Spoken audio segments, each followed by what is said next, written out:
Bismillahirrahmanirrahim. Assalamualaikum warahmatullahi wabarakatuh. Selamat datang Bapak Ibu, selamat bergabung di periode 33 materi kedua pada malam hari ini. Dengan pemateri kita masih Pak Kurniawan Ilyas. Dengan materi pada malam hari ini, pada hari Senin, tentang pengadaan BLUD Puskesmas. Mungkin kepada Pak Kurniawan bisa langsung Pak, silakan Pak. Oke, betul.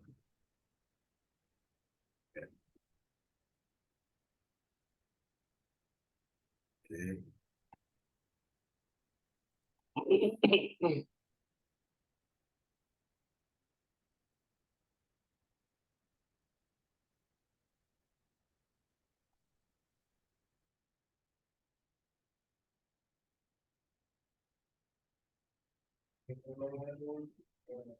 Baik, terima kasih. Assalamualaikum warahmatullahi wabarakatuh. Selamat malam, salam sejahtera untuk kita semua.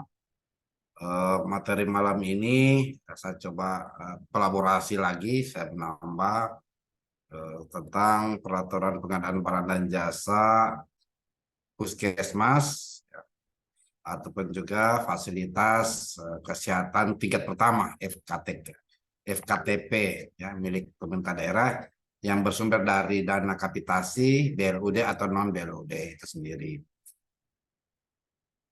Pengelolaan dana kapitasi sesungguhnya kita bisa lihat ya di aturan ya. Jadi untuk kapitasi ini kita lihat di Peraturan Presiden nomor 46 tahun 2021 untuk fasilitas kesehatan tingkat pertama Permenkes nomor 21 2016 telah diubah Permenkes nomor 6 tahun 2022, bukan diubah lagi tapi dicabut, dan Peraturan Menteri Dalam Negeri 78 tahun 2018 tentang BLUD ini sendiri. Jadi ada 3 pengaturan untuk dalam hal pengadaan di lingkungan puskesmas itu sendiri. Ya, dana kapitasi ini ya, dana kapitasi adalah besaran pembayaran per bulan yang dibayar di muka kepada fasilitas kesehatan tingkat pertama berdasarkan jumlah peserta yang terdaftar. Ya. Jadi dana kapitasi ini yang sumbernya dari BPJS Kesehatan, turunan dari BPJS Kesehatan yang secara bertahap per bulan turun ya. Jadi turunan dana kapitasi ya, dana dari BPJS ke fasilitas kesehatan tingkat pertama dalam hal ini puskesmas secara bertahap ya turun dan pemanfaatannya dicatat APBD. Nah, perlu diketahui kalau pengadaan dalam lingkup APBD sebenarnya diatur tersendiri diatur juga di Peraturan LKPP nomor 12 tahun 2021 ya. Jadi pedoman pemilihan penyedia pedoman pelaksanaan pengadaan barang dan jasa melalui penyedia. Nah, dana kapitasi ini kalau kita lihat ya, kalau untuk fasilitas kesehatan tingkat pertama non BLUD ini ada jasa pelayanan kesehatan, biaya operasional dan sarana prasarana. Ini mengacu pada Permenkeu 2018 tentang cara pengelolaan PNBP. Nah, kalau kita bicara BLUD, ada juga ya fasilitas kesehatan tingkat pertama BLUD. Nah, kalau di BLUD ini sudah jelas ya, dia diatur di Permendagri 78 tahun 2018 itu sendiri. Ada juga dana kapitasi non BLUD ya. Non BLUD yang dimana ketentuannya untuk jasa pelayanan dan jasa operasional ya kalau minimal 60%. Nah, peraturan ini sebenarnya di Permenkes ya nomor 6 tahun 2022 itu sendiri ya. Ada swasta juga ya, swasta juga. Nah, pemanfaatan dukungan operasional untuk kesehatan. Jadi untuk pelayanan ya, kalau baik itu BLUD termasuk juga non BLUD itu jelas ya untuk biaya operasional pelayanan ini sudah jelas dibatasi. Kalau biaya belanja ya barang operasional ini biaya operasional pelayanan, ini biaya operasional pelayanan lainnya ya, termasuk juga pelayanan kesehatan dalam gedung, ya, konsumsi dan lain-lain, ada pelayanan kesehatan luar gedung, uang transport, operasi mal dan pengendalian kendaraan dan sebagainya, ya. Bahan cetak, ATK, termasuk juga pemeliharaan sarana dan prasarana. Nah, kalau belanja modal, ya, seperti kursi, obat, toilet, dan lain-lain, muatan pagar dan lain-lain. Nilai paket pengadaannya di bawah 200 juta. Jika ya, di bawah 200 juta, dan diantaranya paling banyak di bawah 50 juta. Nah, kalau kita bicara di BLU, non BLUD ini, sebenarnya dana kapitasi ini kan dana yang bersumber dari BPJS turun ke APBD secara bertahap melalui eh, langsung ke fasilitas kesehatan tingkat pertama, ya, tingkat pertama. Jadi data pemanfaatan dan dana kapitasi pada puskesmas non BLD, sisa dana kapitasi mayoritas berasal dari alokasi operasional, termasuk juga pengadaan barang dan jasa. Ini hasil monetnya Kemenkes, ya. Jadi sisa dana kapitasi di 38 kabupaten itu jelas bahwa untuk dukungan operasional ini yang sisanya adalah sisa kapitasi adalah 88,2. Jasa pelayanan ya 84,5, ya. Itu. Ini berdasarkan monet Kemenkes. Ya, dana kapitasi ini, ya, dana kapitasi dari berbagai sumber menunjukkan bahwa jumlah kabupaten kota yang telah merasakan adendum perjanjian kerjasama kapitasi sebanyak dan seterusnya, ya. Jadi dana kapitasi sumbernya dari BPJS. Nah, penyebab rendahnya penyerapan dana kapitasi, ya, keterbatasan SDM itu sendiri, ya. Kedua, peraturan daerah menghambat pemanfaatan kapitasi, hambatan geografis dan waktu persiapan terbatas itu sendiri. Permasalahan di dana kapitasi, ya, untuk PBJ non BLUD ini nanti kita bahas yang BLUD. Untuk permasalahan regulasi, ya, nanti saya kasih contoh perwali yang saya lagi susun untuk BLUD. Ya. Jadi analisis permasalahan regulasi pemanfaatan dana kapitasi. Jadi puskesmas ini kan ada yang BLUD, ada non BLUD.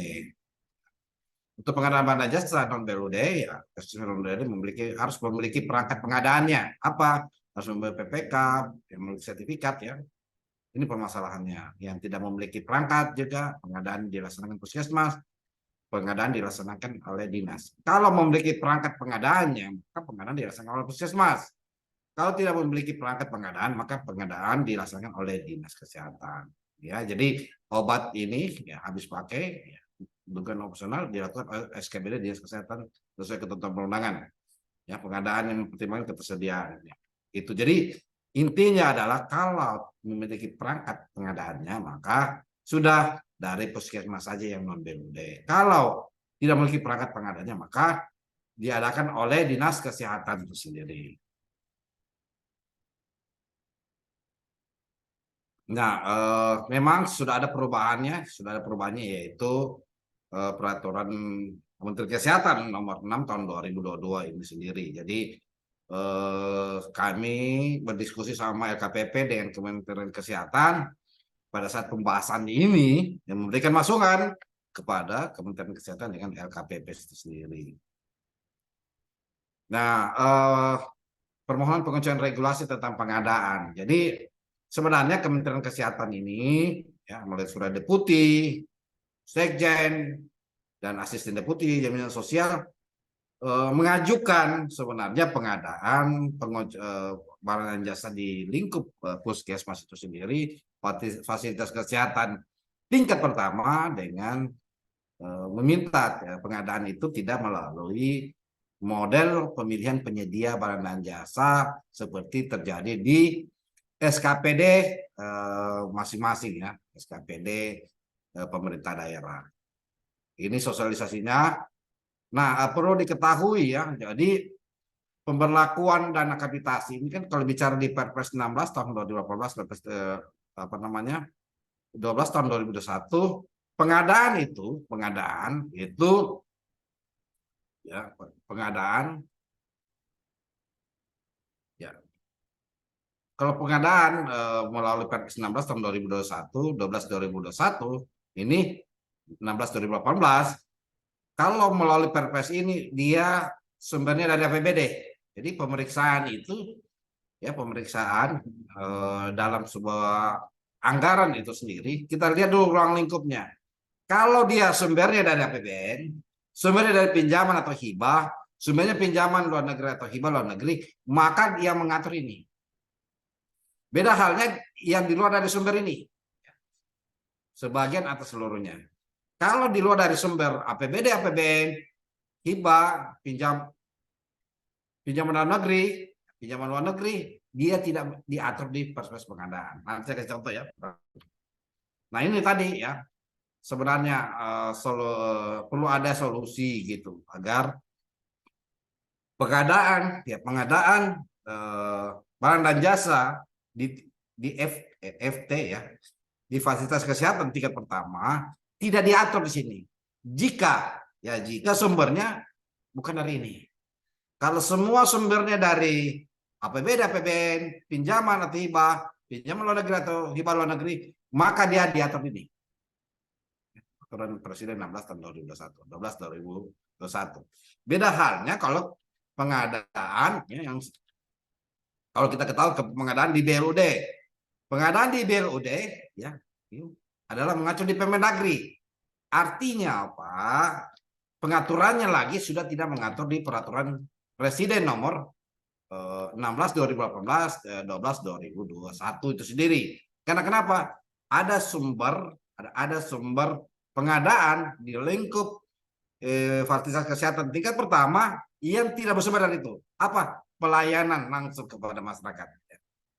Jadi bisa juga ya kita juga mengatur dengan metode dan lain-lain ya, metode pemilihannya bisa. Jadi ini tidak baku untuk dana untuk fasilitas kesehatan untuk puskesmas ini ya, saya puskesmas dengan nilai tersebut ya. Kalau di Perwali yang saya susun, peraturan wali kota yang saya susun, dia nilainya beragam ya, sendiri. Hasil penyerapannya kapitasi, ya, kami diskusi. Jadi contoh ya, puskesmas belum paham tentang Perpres ini. Kepala puskesmas non BLUD ada pejabat yang sulit diangkat sebagai kuasa penganggaran. Metode dengan advertising ya, dengan pengadaan langsung dibutuhkan oleh pejabat pembuat komitmen atau pejabat pengadaan sendiri. Salah satu syarat pejabat pembuat komitmen harus memiliki sertifikasi kompetensi. Untuk itu kalau sumbernya ya FKTP ini atau puskesmas non BLUD atau BLUD sendiri, seyogyanya pengaturan sertifikasi kompetensi tidak perlu. Cukup ada kewenangan yang diatur untuk masing-masing ya, untuk masing-masing pimpinan misalnya kayak kepala puskesmas ya, bisa diangkat sebagai kuasa penganggaran. Jadi kemarin rekomendasinya LKPP beragam pengadaan non BLUD tetap mengacu di Perpres 12 untuk yang sumbernya APBD, APBN ya baik sebagian atau seluruhnya, pinjaman atau hibah luar negeri atau dalam negeri. Ya, gitu. Jadi pengadaan di puskesmas milik pemerintah daerah non BLUD atau BLUD itu sendiri ya. BLUD ya tentu pengadanya lebih fleksibel. Saya kasih contoh ya. Jadi ada masukan ini tentang perubahan ini, ada masukan tentang perubahan BLUD dan BLUD. Ini rancangan ya. Kemarin pembahasan kami tentang rancangan Permenkes. Akhirnya turunlah bahkan juga dapat melakukan pengadaan secara manual ya. Apa harus atau daring sendiri ya. Gitu.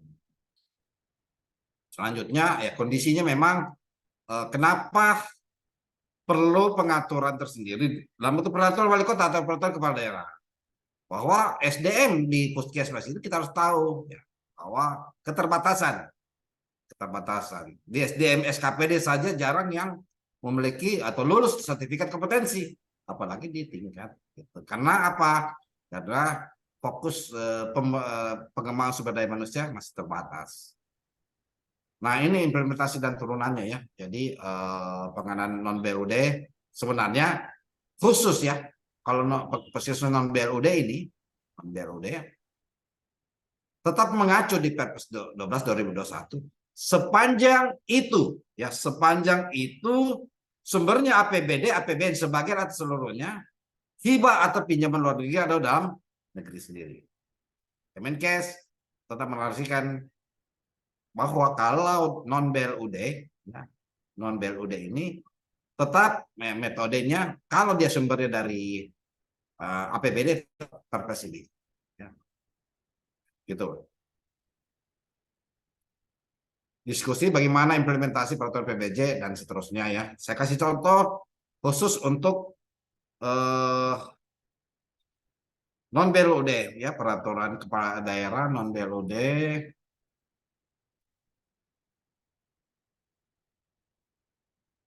Tuh.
Eh, Misi Pak, masih Oh, di mute suaranya? oke, ya inilah proses ya kalau bicara pengadaan di lingkup BLUD ya, UPTD yang berstatus BLUD berupa pembebasan sebagian atas seluruh ketentuan yang berlaku dalam pengadaan barang jasa. Fleksibilitasnya adalah demi efisiensi. Ini ya. Jadi BLUD ini yang UPTD Puskesmas atau disebut dengan fasilitas kesehatan tingkat pertama FKTP ini. Jadi untuk dia kalau untuk sumbernya dari ini, sumbernya dari 4 poin ini, dia tidak melalui proses pengadaan seperti yang ada di SKPD. Jadi ya, layanan yang diberikan itu berdasarkan jasa yang diperoleh tarif pelayanan, hibah tidak terikat dan lain-lain. Ya, pengadaan yang berasal dari hibah ya yang terikat ya mengikuti pemberian hibah, pengadaan barang dan jasa dan lain-lain. Nah, kalau di pengadaan di puskesmas ini yang BLUD, bisa saja kita samakan. Nah, cuma bisa saja kita samakan dengan pengadaan. Maksudnya nama jabatannya ada KPA, ada pejabat pembuat komitmen, bisa saja. Jenis pengadaannya juga sama. Ya, bisa. Jadi itu kalau bicara tentang BLUD ya, BLUD. Nah, di BLUD ini metode pengadaannya ini ya, metode pengadaannya ya, untuk pengadaan barang dan jasa sampai 50 juta rupiah, metode belanja langsung dengan bukti pembelian berupa bukti pembayaran atau dan lain-lain. Bisa dilakukan itu. Kalau di atas 50 sampai 200 dengan pengadaan langsung. Itu dilakukan pengadaan langsung. Kalau di atas 200 ya bisa melalui tender itu sendiri ya dengan kontrak surat perjanjian. Jadi kalau untuk pengadaan di BLUD ini kita lihat ya, dia pembelian langsung namanya. Bisa pembelian langsung. Ya, bisa pembelian langsung. Selanjutnya bisa juga pengadaan langsung kalau di atas sampai 200. Pertanyaan, bisa tidak di atas? Bisa kita masuk ke 500? 500 juta bisa. Karena di peraturan LKPP ya, nomor 12 apa namanya? Nomor 5 tahun 2021 itu ya. Itu pengadaan dikecualikan untuk BLUD. Mengapa demikian? Karena sumbernya gini. Kalau sumber anggarannya di BLUD ini, di BLUD Puskesmas, sumber anggarannya ini bukan APBD, bukan APBN, bukan hibah dalam negeri atau hibah luar negeri, maka proses pengadaannya bisa pembelian. Nah, ini kan kalau di SKPD ini atau di SKPD kan tidak ada namanya belanja langsung. Bisa kita sebutkan belanja langsung. Pengadaan langsung juga bisa. Tender bisa. Apakah harus tender dan lain-lain? Tidak. Jadi intinya adalah ketentuan ya terhadap belanja langsung ini kita bisa atur sendiri. Kita bisa atur sendiri. Jadi ini yang tetap saya perbaiki. Jadi intinya adalah bisa kita atur sendiri. Jadi untuk itu kalau apa namanya untuk pengadaan di BLUD nilai ini fleksibel, bisa 1 miliar, bisa. 1 miliar dari 200 sampai 1 miliar bisa. Kenapa? Karena dia tidak terikat dengan perpres tersebut. Ya. Dia menganggap mekanisme dengan fleksibilitas yang tinggi. Kalau umpamanya belanja langsung sampai 100 juta, bisa kita tetapkan 100 juta. Tidak apa-apa 100 juta. Karena asas ini mengandung asas fleksibilitas.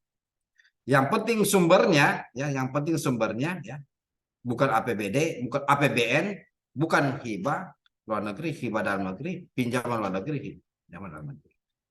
Ya, itu. Itu yang menjadi konsen untuk pengadaan di BLUD. Ya. Namun pejabat pengadaannya, apa namanya, organisasi pengadaannya ya, bisa kita tambah. PPTK pengadaan, Pokja kan. Ya Pokja bukan Pokja yang ada di KPBJ dinas ataupun di kementerian, bukan. Bisa kita sebut namanya. Tapi prosesnya bisa kita sebutkan nama apa nomenklatur jabatannya. Tapi proses pemilihannya bisa kita atur sendiri. Ya, itu. Nah, jenis pengadaannya sama dan ini yang paling penting ini. Di BLUD. Bisa sampai 500 juta untuk belanja langsung. Enggak apa-apa. Bisa deh 500 juta. Jadi itu yang menjadi konsentrasi untuk pengadaan di BLUD itu sendiri. Jadi dalam hal ini sudah ada peraturan tentang BLUD. Jadi ketika ada pemeriksaan, ketika ada metode pemilihan, kalau di peraturan kepala daerahnya, BLUD-nya ya, apa namanya fasilitas kesehatan tingkat pertama yang status BLUD yang bukan diperoleh dari ini APBD, APBN atau diperoleh dari ini, maka kita daerah masing-masing bisa menetapkan tersendiri berapa jumlahnya itu sendiri. Ya, itu yang menjadi konsen terhadap pengadaan BLUD itu sendiri. Ya, demikian yang bisa saya sajikan. Saya serahkan kepada moderator. Oke, baik. Terima kasih banyak kepada Pak Kurniawan untuk pemaparan materinya pada malam hari ini. Kami buka sesi tanya jawab.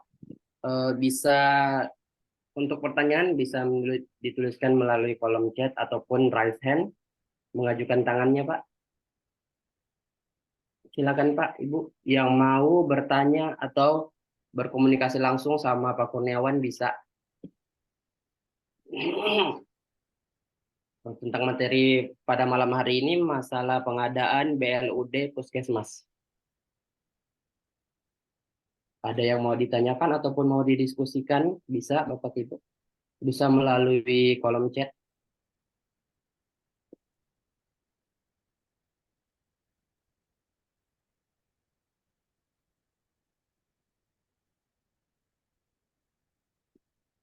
Bu Eka Silakan. mungkin, atau Pak Ruli mungkin. Ada yang mau ditanyakan ataupun mau didiskusikan kepada BLOD narasumber. penting sekali. Kalau ada di kalau ada di daerahnya, ya, BLUD itu sangat fleksibel. Jadi dia karena pelayanan itu langsung ke masyarakat dan sumbernya bukan dari APBD. Itu catatan itu kalau BLUD. Makanya di peraturan kepala daerah yang saya susun ini BLUD itu bisa saya tetapkan sampai 500 saja penunjukan langsung, bukan 50 juta. Ya, gitu.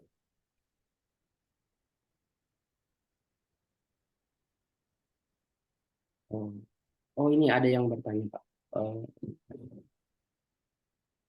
Oke, mungkin cukup ya.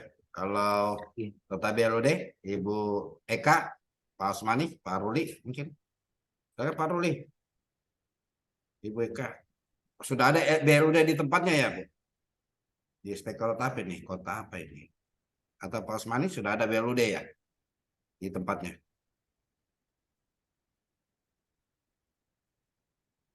Ya. Kalau di tempatnya Ibu sudah ada. Oh, RSUD. Oh, kalau RSUD mekanisme sama demikian ya. Kalau dia sumbernya bukan APBD, APBN, hibah dan lain-lain, dia mekanisme itu sendiri, tata cara pengadaannya. Jadi sudah ada peraturan wali kota Bu ya di sana, pas ya, peraturan kepala daerah, pokoknya ya, ada ya. Berarti pengaturan tersendiri termasuk juga penata usaha keuangan, belanja, pertanggungjawaban itu ada pengaturan tersendiri. RSUD dengan sejenisnya sampai di tingkat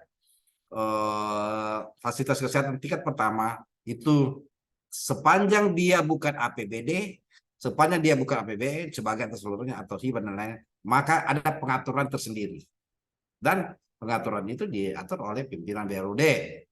Tapi kalau di puskesmas, ya menurut Permendagri 79 2018 dia itu diatur di peraturan kepala daerah, di peraturan kepala daerah. Demikian. Oke, nanti saya share ya di grup. Ya, untuk materinya mungkin nanti kami bantu share di grup. Mungkin ditutup saja mungkin nih Pak, karena sudah jelas mungkin. Masih ada yang mau disampaikan atau langsung ditutup saja Pak? Karena Ibu Eka, Pak Usmani mungkin dan lain-lain ini, Pak Ruli mungkin dari inspektorat juga, saya dulu inspektorat, saya dulu dari auditor, backgroundnya sebelum jadi kabak hukum, tentu instrumen pemeriksaan kita, ya mungkin ini sekedar sharing saja, itu memakai kalau di RSUD melalui peraturan kepala daerah atau melalui peraturan pimpinan BLUD, RSUD. Kalau di puskesmas yang berstatus BLUD itu peraturan kepala daerah sesuai Permendagri 79 tahun 2018 dengan metode bukan seperti pengadaan barang jasa nomor 12 tahun 2001. Dia diatur sendiri, tingkat fleksibilitasnya sangat tinggi itu sendiri. Terima kasih sudah bergabung. Saya serahkan kepada moderator. Saya ucapkan terima kasih banyak lagi kepada Pak Kurniawan Ilyas yang membawakan materi pada malam hari ini. Terima kasih banyak Pak. Mungkin saya akhiri saja untuk pertemuan materi pada malam hari ini. Akan kembali lagi pada hari Rabu materi ketiga. Sekian dari kami. Assalamualaikum warahmatullahi wabarakatuh. Terima kasih Pak yang telah bergabung.